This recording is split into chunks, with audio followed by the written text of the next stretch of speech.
بسم اللہ الرحمن الرحیم صلی اللہ علیہ وآلہ وسلم۔ السلام علیکم ورحمۃ اللہ وبرکاتہ۔ فلسطینیوں پر ظلم و ستم کا سلسلہ جاری ہے۔ اسرائیل نے ظلم و ستم کا بازار گرم کیا ہوا ہے۔ بچوں کو، عورتوں کو، بوڑھوں کو، جوانوں کو قتل کیا جا رہا ہے۔ فلسطین کے صحت کے مراکز پر حملے کیے جا رہے ہیں اور اسپتالوں کو بھی نہیں بخشا گیا، اور مسلمان، پوری دنیا کا مسلمان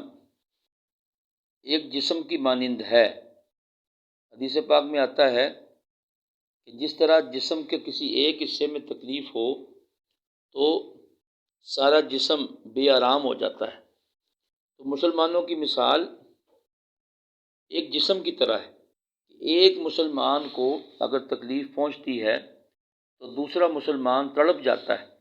وہ اس کی تکلیف کو اپنی تکلیف محسوس کرتا ہے اور وہ بے چین ہو جاتا ہے جب تک وہ اپنے مسلمان بھائی کی تکلیف کو دور نہیں کر لیتا۔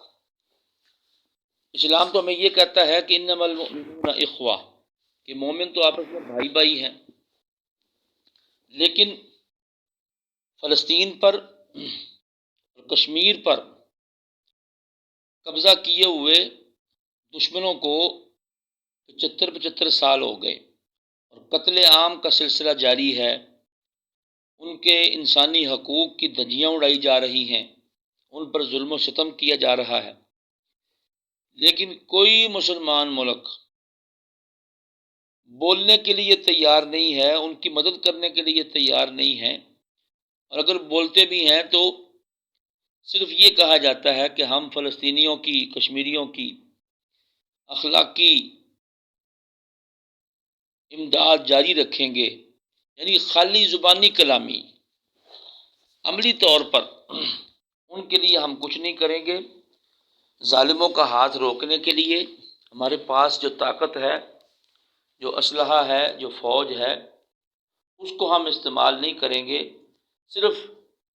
امریکہ سے ہی، اسرائیل سے ہی مطالبے خالی کریں گے، میٹنگیں کریں گے، اور خبر آتی ہے جی OIC کا اجلاس ہو رہا ہے،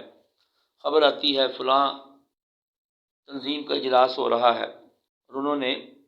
اسرائیل سے ہی مطالبہ کیا ہے، امریکہ سے مطالبہ کیا ہے کہ فلسطینیوں کا قتل عام بند کیا جائے۔ تو مطالبے سے تو ظالم ظلم سے باز نہیں آتا، اس کا تو ہاتھ روکنا پڑتا ہے۔ اور پوری دنیا کے مسلمان ملک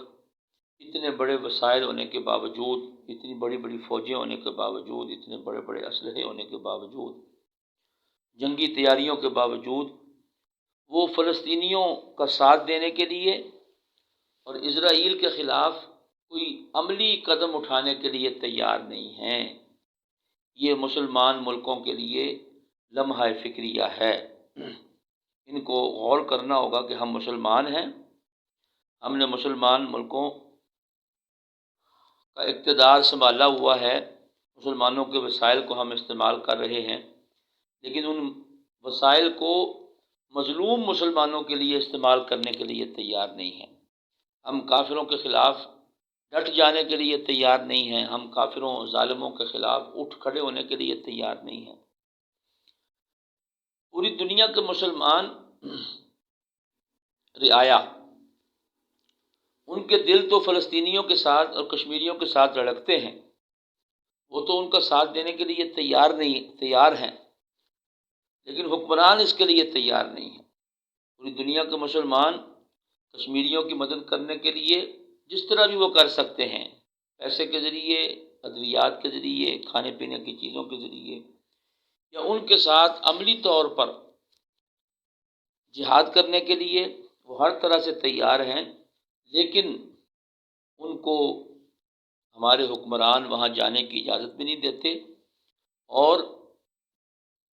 ان کو جہاد کرنے کے لیے تیاری کرنے کی بھی کوئی اجازت نہیں دی جاتی۔ تو یہ مسلمان ملکوں کے لیے غور کرنے کا، سوچنے کا، سمجھنے کا، اور اپنے ایمانوں پر غور کرنے کا مقام ہے کہ ہم کس طرف جا رہے ہیں۔ ہم مسلمان ہیں اور ہم ظلم کو روکنے کے لیے تیار نہیں ہیں۔ ہم مسلمان ہیں اور ہم مسلمان اپنے مسلمان بھائیوں کا بہتا ہوا خون اپنی آنکھوں سے دیکھ رہے ہیں، اور ہمیں کوئی خیال نہیں ہے، ہمیں مسلمانوں پر ظلم ہوتا ہوا ہمیں کوئی تکلیف نہیں ہوتی، ہم کچھ کرنے کے لیے تیار نہیں ہیں۔ یہ 56 اسلامی ممالک کے لیے لمحہ فکریہ ہے کہ وہ کیا کر رہے ہیں، ان کی فوجیں کس لیے ہیں، ان کا اسلحہ کس لیے ہے، ان کی طاقتیں کس لیے ہیں۔ یہ سارے وسائل پوری دنیا کے مسلمانوں کی امانت ہے، اور پوری دنیا کے مسلمانوں کو لاہ عمل بنانا چاہیے اور اسرائیل کا ہاتھ روکنا چاہیے، تاکہ وہ فلسطینیوں پر ظلم و ستم کا سلسلہ جو اس نے شروع کیا ہوا ہے اس کو فوراً بند کیا جا سکے۔ اسی طرح کشمیر کے اندر کشمیریوں پر ہونے والے ظلم و جبر اور لاک ڈاؤن لگائے ہوئے کتنے سال ہو گئے۔ بھارت کشمیر کی حیثیت کو تبدیل کر چکا، لاک ڈاؤن لگایا ہوا ہے، کشمیری اپنے گھروں سے باہر نہیں نکل سکتے، نماز کے لیے نہیں جا سکتے، بازار نہیں جا سکتے، جنازوں کے لیے نہیں جا سکتے، شادی غمی کے لیے نہیں جا سکتے، بڑی اذیت ناک زندگی گزار رہے ہیں۔ گویا کہ پورے جموں کشمیر کو انڈیا نے جیل بنایا ہوا ہے، مسلمان اپنے گھروں میں محصور ہیں، وہ جیلوں میں ہیں، ایک طرح کے وہ جیلوں میں ہیں، ان کے حقوق کو پامال کیا جا رہا ہے۔ تو انسانی حقوق کی تنظیموں کو بھی اس طرف توجہ کرنی چاہیے، اور خاص طور پر مسلمان ملکوں کو اسرائیل اور بھارت کے ظلم و ستم کی طرف متوجہ ہو کر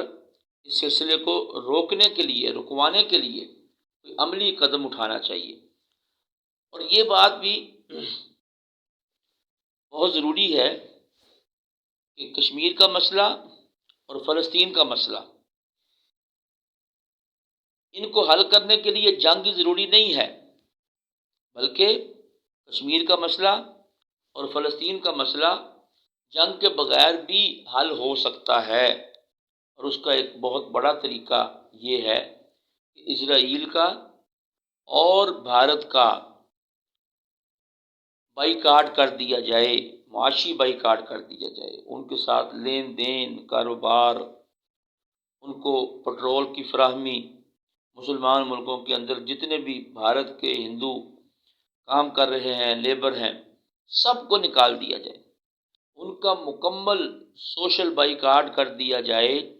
ان کا معاشی بائیکاٹ کر دیا جائے، تو میں پورے یقین کے ساتھ یہ کہہ سکتا ہوں کہ اس طرح فلسطین بھی آزاد ہو جائے گا اور کشمیر بھی آزاد ہو جائے گا۔ لیکن پرابلم یہ ہے کہ ہمیں اپنے مفادات زیادہ عزیز ہیں، ہمیں مسلمانوں کا بہتا ہوا خون نظر نہیں آتا، ہم ان کے ساتھ تعلقات اپنے ختم کر لیں، بھارت کے ساتھ، اسرائیل کے ساتھ، اس شرط پر کہ آپ فلسطین کو آزاد کریں، آپ کشمیر کو آزاد کریں، ظلم و ستم کا سلسلہ بند کریں، ان کے ملک ہیں، ان کو آزادی ملنی چاہیے کہ کشمیری پاکستان کے ساتھ ملنا چاہتے ہیں یا بھارت کے ساتھ ملنا چاہتے ہیں۔ اقوام متحدہ کی منظور کردہ قراردادیں موجود ہیں، لیکن اقوام متحدہ ان پر عمل درآمد نہیں کروا سکا، 75 سال ہو گئے، 76 سال ہو گئے۔ اسی طرح فلسطین پر اسرائیل نے، یہودیوں نے قبضہ کیا ہوا ہے، ان کو وہ قبضہ ختم کرنے کے لیے مسلمانوں کو اسرائیل کا بھی بائیکاٹ کرنا چاہیے اور بھارت کا بھی بائیکاٹ کرنا چاہیے۔ اس طریقے سے ہم جنگ کیے بغیر ہی فلسطین کو بھی آزاد کروا سکتے ہیں اور کشمیر کو بھی آزاد کروا سکتے ہیں۔ پوری دنیا کے مسلمان اگر اس پر مجتمع ہو جائیں اور ایک لاہ عمل بنا لیں کہ ہم نے کشمیر اور فلسطین کو آزاد کروانا ہے اور جنگ کے بغیر آزاد کروانا ہے، تو کوئی مشکل نہیں ہے۔ اس کے لیے ان کا معاشی بائیکاٹ ضروری ہے، ان کی پروڈکٹس،